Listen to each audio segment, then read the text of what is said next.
Hi everybody, welcome to the beach. I'm not here in the morning. I'm here around noontime. It's just a beautiful day and it was just too cold this morning to come down here. So here I am. The thing I want to talk about today is the consequences of our drinking. You know, I talk a lot about the gifts that we receive from recovery and sobriety, the gifts that come from living a sober life. On the flip side of that particular coin, though, is the price that we pay while drinking. The consequences that come from our behaviors. You know, I've talked a little bit about my story in the past and how important those consequences were. And I still believe that today. You know, in the promises, it says that we won't regret the past nor wish to shut the door on it. You know, there's some things I'm not proud of in my past, but today I don't regret them. And the reason is because those are assets in recovery. Those are things that I can use to help other people. And you can't buy that kind of stuff. You have to have lived it. So those consequences that are so valuable to me today, they were painful back in those days. They really were. But if I can show someone, yes, you can experience those, you can survive those, and still experience a life of recovery that is second to none. A life that you never thought was going to be possible. It is possible.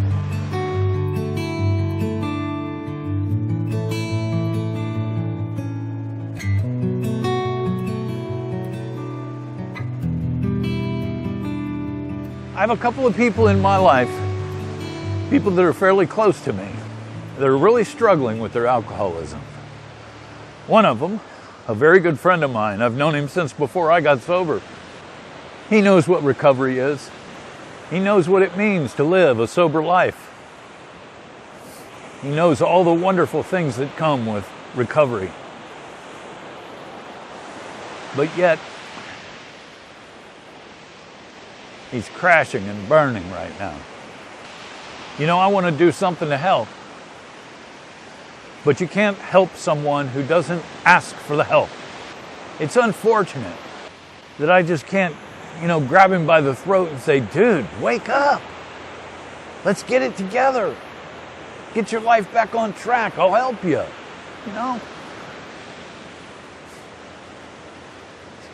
I've tried that. And it doesn't work. I wind up enabling when I do that.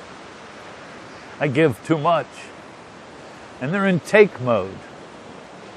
They're not in a mode of, oh, okay, this is an opportunity for me to straighten my life out. No, instead, they go deeper. With my help, they go deeper. I don't know about you guys and what your story is, but I can tell you that mine, I had to get to that point where I had just had enough, man.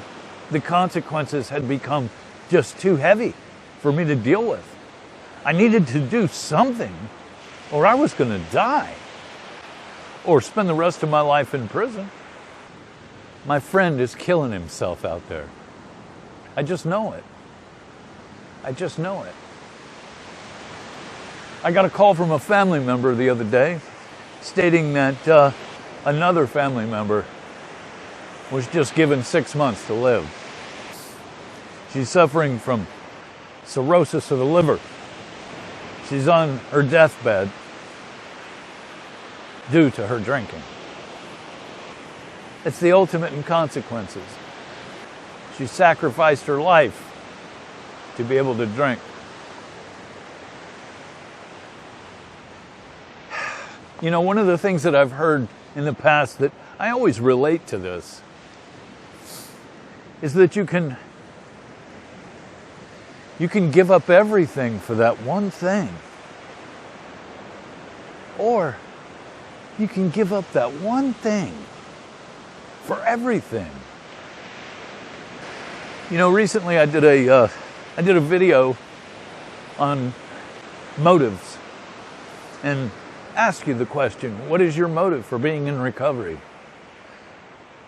And I told the story about how I came into recovery originally just so that I could get my dad to replace my truck that I had, destroyed. The problem with that being the motive, once that one thing that I am trying to accomplish by getting in recovery is obtained, why stay in recovery? I've already got what I came here for. And I see people do that all the time with a spouse, with a job, with their health. I'll get sober. Yeah, I'll get sober. And then when I get a clean bill of health from the doctor, I'll go right back to drinking again. Or yeah, I'll get sober. And then when I find out from my boss that my job is secure, I'll go back to drinking. Or when the wife lets me come back in the house, now I can go back to drinking. Do you really think that that's a wise idea? And do you think that that's recovery? It's not. It's not.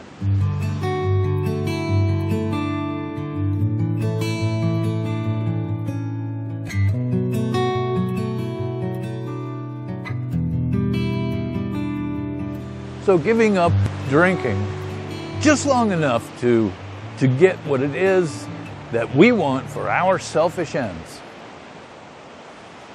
that's not recovery. Recovery is turning it all over to God, saying, God, I know you have a better plan than I do, so I'm going to give up drinking. I'm going to get involved in recovery. I'm going to get a sponsor and I'm going to do the steps. And I'm going to leave the outcome of it up to you. If I get to keep my job, that's great. If not, it's your will. God, I'm going to get sober, and if it means that I get well and I get a clean bill of health from the doctor, that's fantastic. But that's not the reason to stop being in recovery and pick up a drink again. That's a reason to see what else is in store. What more can I get out of recovery? The gifts of recovery are endless.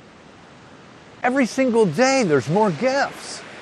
I don't want to be the reason that, that my family is upset because I'm killing myself. When I see that in other people, I'm like, logically, I'm thinking to myself, how can you be so selfish as to destroy your life and hurt the people that you love?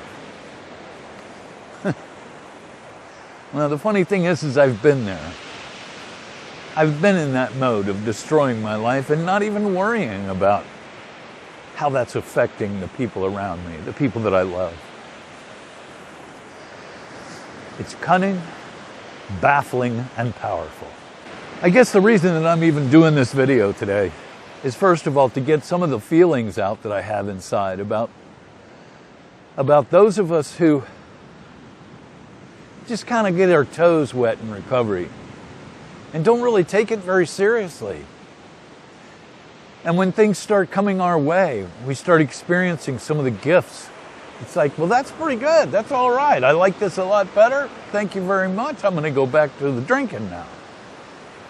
That is not the way to do this. The whole idea is to keep the plug in the jug and grow spiritually. There's no end to how much growth you can have. There's no end to the gifts of sobriety and recovery.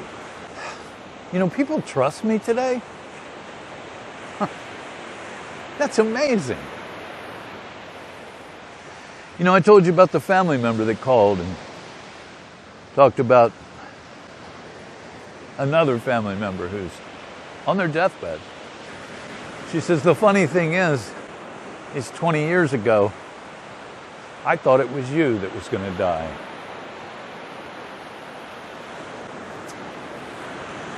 "20 years ago, I was dying.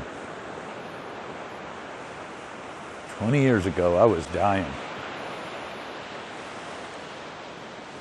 Some of you may know I just celebrated 17 years in February. But I was at a meeting last night where there was a fellow with 17 and a half, and he relapsed. This is no joke. This is reality. Alcoholism is just sitting there waiting. It's just waiting for me to let up on my program a little bit, waiting for me to not expand upon my spiritual program. Life is so good in recovery, and I know for a fact that if I were to go back to alcohol, it would kill me. It would kill me. I didn't always know that. I didn't always know that alcohol would kill me if I went back to it. But I certainly know it now. It's cunning, baffling, and powerful. If you're in recovery and you're all in, I congratulate you. I congratulate you on your sobriety and your chance at a brand new life. I congratulate you, and I encourage you to stay with it. But if you're just barely getting your toes wet in recovery, and you're just doing the basics, you're not really a part of, you're still apart from, I encourage you to set down that ego of yours. Get involved. Get heavily involved. Make it a part of your life. Make it your life. Recovery is a way of life. All you got to do is live it. Get out of God's way. Don't plan the outcome. Do what we did, and you'll get what we've gotten, which is a life where I can be happy, joyous, and free. Thanks again for joining me. I'll see you guys next time. Bye-bye.